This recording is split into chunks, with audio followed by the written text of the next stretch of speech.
Bonsoir, votre argent nous intéresse. Vous connaissez sûrement ce slogan bancaire, nous allons le détourner ce soir à votre profit.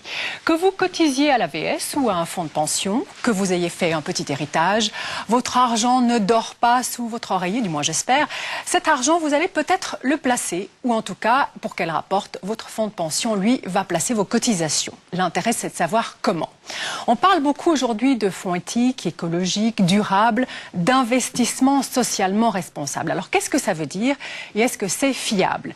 L'enquête d'Anne-Marc Walder et Véronique Amstutz va nous donner des réponses à l'échelle romande. Nous irons faire aussi un tour du côté de la Norvège qui investit les centaines de milliards de son fonds de pension gouvernementale de manière très sélective. Vous verrez. Première étape ce soir, nous avons voulu voir quel type de placement les principales banques établies en Suisse romande vous proposeraient si vous arriviez avec un petit héritage, disons, de 25 000 francs. Une de nos enquêtrices a fait la démarche, d'abord sans caméra et sans parler d'un bon entendeur évidemment. Un scénario bien rodé que nous avons reconstitué avec une comédienne. Le conseiller financier qui la reçoit, lui, est un vrai professionnel. Jusqu'à présent, elle n'avait que son petit bas de laine, son carnet d'épargne. Elle, c'est Madame ABE, profession enquêtrice anonyme. Signe particulier, elle vient d'hériter et cherche à placer ce pécule. Que va-t-on lui conseiller? Va-t-on évoquer les placements durables qui se sont beaucoup développés ces dernières années?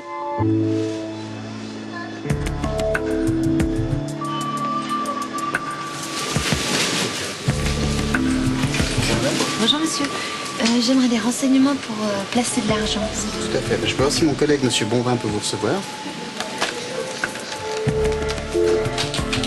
Oui, salut Eric. J'ai une dame qui est là qui aurait besoin de renseignements pour des placements, s'il te plaît, des conseils. Ok, je te remercie. Je vais vous laisser prendre place quelques instants, madame, s'il vous plaît. Mon collègue va vous recevoir tout de suite. Merci beaucoup, Merci, monsieur. madame. Bonjour madame. Bonjour monsieur. Éric Bonvin. Agnès Bovin. Bienvenue chez nous. Merci. Passons dans mon bureau s'il vous plaît. J'ai pas d'enfant, je suis en location, on n'est pas propriétaire. Je suis institutrice, mon mari aussi. J'ai juste un livret d'épargne. Et là, j'ai hérité de 25 000 francs. Et comme je connais rien, j'aurais aimé les placer, mais je sais pas, actions, obligations, fonds de placement, on entend parler beaucoup de choses et je sais pas quoi en faire. Alors peut-être commencer par vous expliquer quelques cas de figure, quelques véhicules d'investissement, puisqu'on parle des actions. Le fait d'acheter une action, en fait, c'est d'acheter une partie d'une entreprise. Évidemment, une toute petite partie, tenant compte de la taille des entreprises, mais petit propriétaire, mais propriétaire tout de même. Ça veut dire que vous participez à l'Assemblée Générale, ça veut dire que vous touchez un dividende, ça veut dire aussi que si l'entreprise fait de bonnes affaires, vous participez directement à la croissance, soit par le biais du dividende ou de l'augmentation du dividende, mais ne vous leurrez pas, elle est quasi symbolique, soit surtout par l'appréciation du prix de l'action sur le marché, ce qu'on appelle la bourse. Et les obligations, c'est dans le même... Les obligations, on est dans un autre cas de figure. Dans le cas des actions, vous êtes propriétaire. Dans le cas des obligations, c'est un contrat de prêt. Vous prêtez de l'argent à une société, et cette société s'engage à vous verser un intérêt sur cet argent et à vous rembourser en principe, je vous l'expliquerai tout à l'heure, en principe le capital à l'échéance, ce qu'on appelle la maturité de l'obligation. D'accord. Vous savez ce que c'est qu'un fonds de placement? Non. Au lieu d'acheter un placement bien déterminé, une action A, une obligation B ou Dieu sait quoi, vous participez en fait à la mise en commun de ressources. Un certain nombre d'investisseurs, c'est des centaines, c'est des milliers d'investisseurs, petits ou grands, mettent en commun leurs ressources et c'est le fonds de placement qui investit dans ces différentes catégories. L'intérêt pour vous, il est d'avoir une dilution du risque. Avec un fonds de placement, vous êtes d'une certaine manière propriétaire, au lieu d'une seule action, de 100, 1000, 10 000 ou plus d'actions. Donc votre risque par rapport à une action mais particulière, il est nettement moindre. Ça peut être des actions, ça peut être des obligations, ça peut être un mélange d'actions, d'obligations. Dans le même fonds, il peut y avoir des actions et des obligations. Alors ces fameux fonds éthiques? Alors les fonds éthiques, c'est des fonds, si vous voulez, le fonds éthique, il rentre dans toute la problématique actuelle du développement durable. C'est un choix philosophique? C'est ainsi que notre enquêtrice partit en tournée de Delémont à Genève. Banque alternative, Post Finance, Banque cantonale de Genève, Crédit Suisse, Banque cantonale de Fribourg, Banque Coop, Banque cantonale du Jura, Banque cantonale neuchâteloise, Banque cantonale du Valais, Raiffeisen, Banque Migros, Banque cantonale vaudoise ou UBS, pas moins de 13 succursales visitées. Ce scénario, nous l'avions déjà joué il y a tout juste 10 ans. Alors qu'à l'époque, notre enquêtrice n'avait pas toujours été bien accueillie, cette fois, elle a été reçue aimablement et avec diligence, malgré son petit pécule. Pour les experts du magazine financier Banco, KBE est à nouveau allé consulter. Cela s'explique simplement. Bienvenue chez Banco. On a une connaissance des produits financiers qui est beaucoup plus large. En même temps, ce qu'il faut dire, c'est que les produits eux-mêmes, la palette des produits s'est beaucoup élargie. Elle s'est multipliée en Suisse juste pour les produits qui sont enregistrés à la vente ici par 4.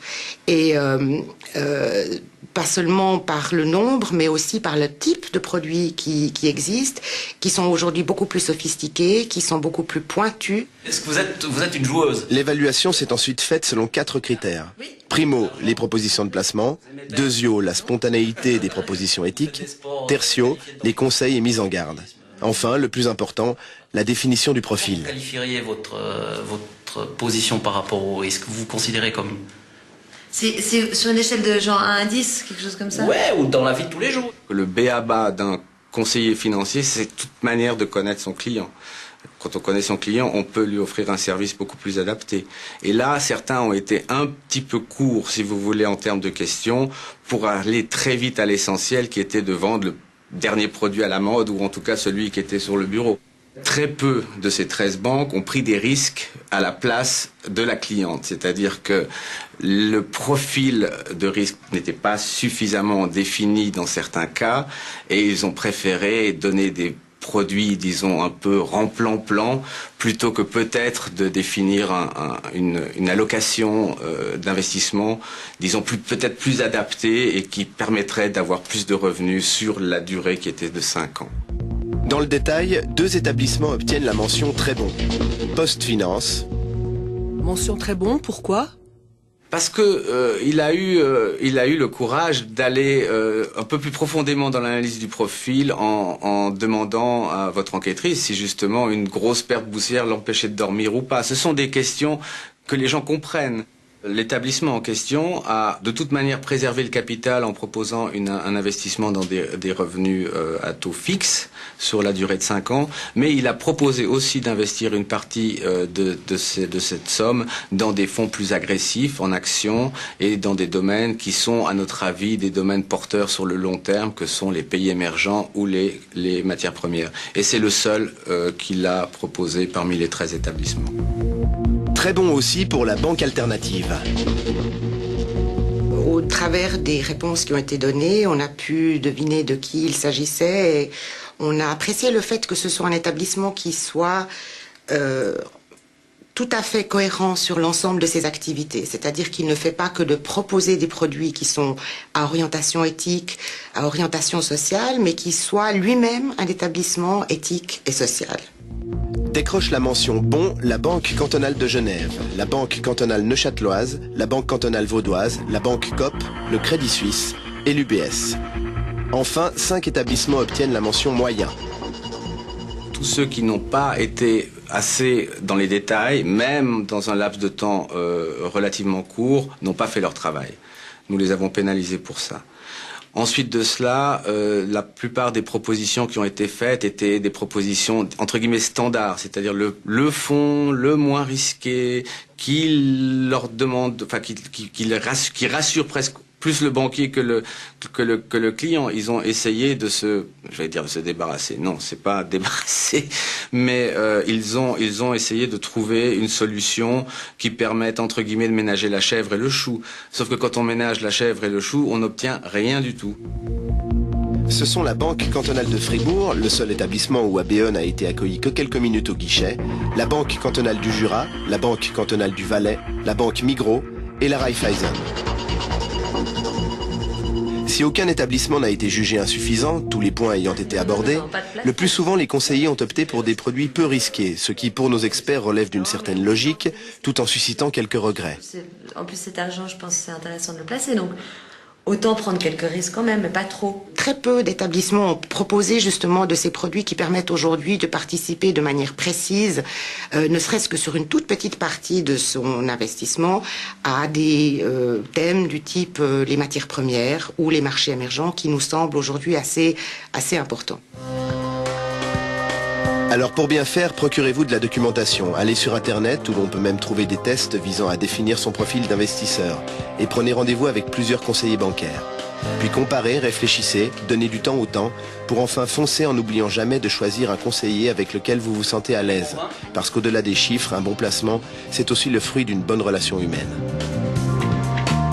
Un tiers des banques a proposé spontanément à notre enquêtrice d'investir dans des fonds éthiques ou durables. Lesquels sont les plus recommandables? Nous y reviendrons très concrètement un peu plus tard. Le temps